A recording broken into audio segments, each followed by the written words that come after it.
పవన్ ప్రభంజనం తట్టుకోలేక వైసీపీ కొత్త అభ్యర్థిని మారుస్తుందా?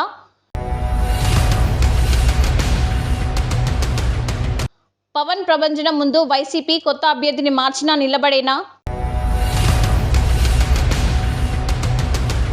ఆయనొక ప్రభంజనం, ఆయనొక సంచలనం.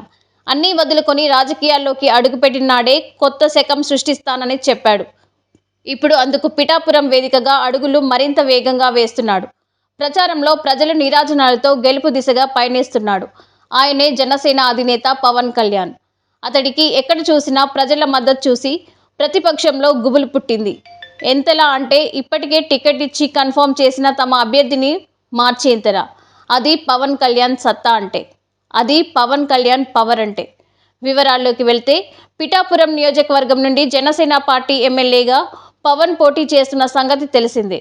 వైసీపీ నుండి వంగగీత ఆయనకు పోటీగా బరిలో ఉన్నారు. అయితే పవన్ ప్రచారంలో భాగంగా పిఠాపురం ప్రజలు అడుగడుగునా బ్రహ్మరథం పడుతున్నారు. అక్కడ ఎవరి నోట విన్నా పవన్ కళ్యాణ్ గెలుపుపై ధీమా వ్యక్తం చేస్తున్నారు. దీంతో వైసీపీ పార్టీ తమ అభ్యర్థి విషయంలో పునరాలోచనలో పడింది. వైసీపీ ఉభయ గోదావరి జిల్లాల ఇన్ఛార్జ్ మిథున్ రెడ్డిని అక్కడ పరిస్థితిని సమీక్షించి తమ పార్టీ అభ్యర్థి వంగగీతను గెలిపించాలని వైసీపీ రంగంలోకి దింపింది.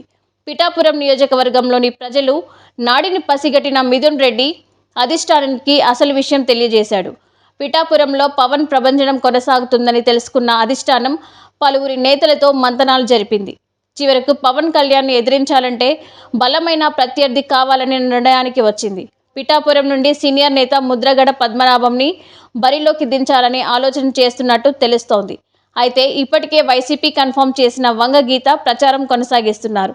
కానీ తమ అభ్యర్థిని మార్చాలన్నా ఉంచాలన్నా చివరి నిమిషం వరకు అధిష్టానం చేతిలోనే ఉంటుంది. పిఠాపురం 3 రోజుల పర్యటనలో పవన్ అక్కడ ప్రజలకు మరింత చేరువయ్యారు. ఆయన గెలుపుపై భరోసా కలిగేలా చేశారు.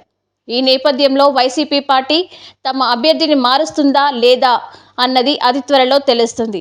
వైసీపీ పార్టీ అభ్యర్థిని మార్చినా, అందరూ కలిసి వచ్చినా ఇప్పటికే పిఠాపుర నియోజకవర్గ ప్రజల గుండెల్లో ముద్ర వేసుకున్న పవన్ కళ్యాణ్ గెలుపు ఆపేనా అని రాజకీయ విశ్లేషకులు అంటున్నారు.